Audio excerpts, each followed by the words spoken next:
Virgin births were common. Yeshua was not the only one.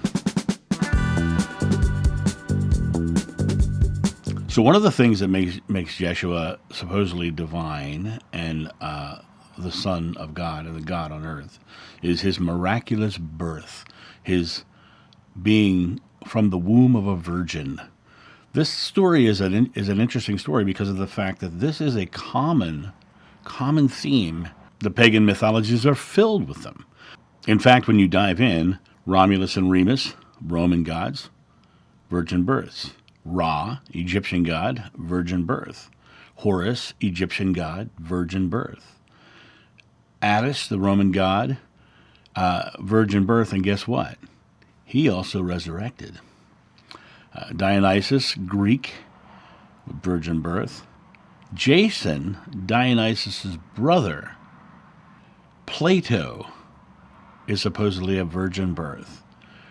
And virgin births are found in Buddhism and Hinduism and ancient China and all over the world. Virgin births are this thing, right? What they are is a method, or in mythology especially, to set someone apart as different from us. Someone who could not become from us flawed people. It has to come from God himself, or from the gods themselves. And so they set up this concept of a virgin birth. The idea of a virgin birth in that time period would have been a very standard idea. Divine people coming from something divine, something bigger than humans. So the idea that Jesus, Yeshua, was the only one comes from the need for their deity, their person of representation of God, has to be more divine than others. And so they set this idea of this virginal birth.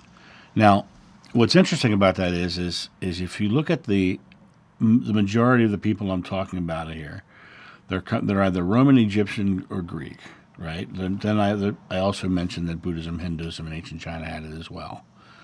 But when you dive deeper into it, you start to realize that all of those pagan religions had influences in the time, in the area of the world that all these came from. That's all that whole same region, basically, except for when we get over to China. That's getting further away. But Roman, Greek, and Egyptian are all right in that region. So there was a very prevalent belief that divine people came from virgin births. And now how that transmuted into Christianity or the story of Yeshua, I don't know how that happened. But the reality of it is that it's not uncommon. It's something that is found in all the mythologies of all these pagan religions. And so for Yeshua to be divine, he had to be of this ilk of people who were born of virgins. Now, as we all know, as we dive deeper into the Bible, we find out that most Bible scholars think that Matthew, Mark, and Luke, those books, were of one source. And we also know that at the Nicene Council, they trimmed out the Bible and started manipulating it to meet. There's also a very good contention that Peter was not supposed to lead the church, because in the Gnostic text, Yeshua says, go to James the Just, his brother, not to Peter. But for Peter to rise in power meant that Rome would be in power, because Peter was the disciple who preached in Rome. And so Peter had to be divine. So Peter was exalted to the one that the virgin birth person said was the right one. So the manipulations of the Bible and the manipulations of the stories were apparent. It's very apparent. You see it all over the place. In fact, on my other channel, I just did a video that's coming up in the next day or so. It's the Apocryphon of James, the brother of Yeshua, and you can see all the way through it that it's a Roman propaganda.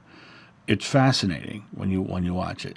So our stories that you hear of Yeshua and his virginal birth comes from the idea that this area of the world was steeped in mythology, and that mythology fell into the stories that were being wrapped around Jeshua's birth. And in reality, Yeshua was a man who came to understand his oneness with God and was showing us the way, the truth, and the life that we are all capable and should be living, could be living. He would never tell you that you had to. There was no supposed to. He was showing us the way to something more divine for ourselves, not to follow him. And the concept of the virginal birth makes him exalted. It makes him something that we have to follow. And that was never his intention. His intention was to teach us our divinity and to show us our connection with God and to bring us to that space. But they exalted him and made him a virginal birth, and they put him on a pedestal and made him the Son of God. The story that we are all divine, the story that we are able and capable, as he is, to touch the divine and to create into our world. It's a much better story. It's a much more empowering story.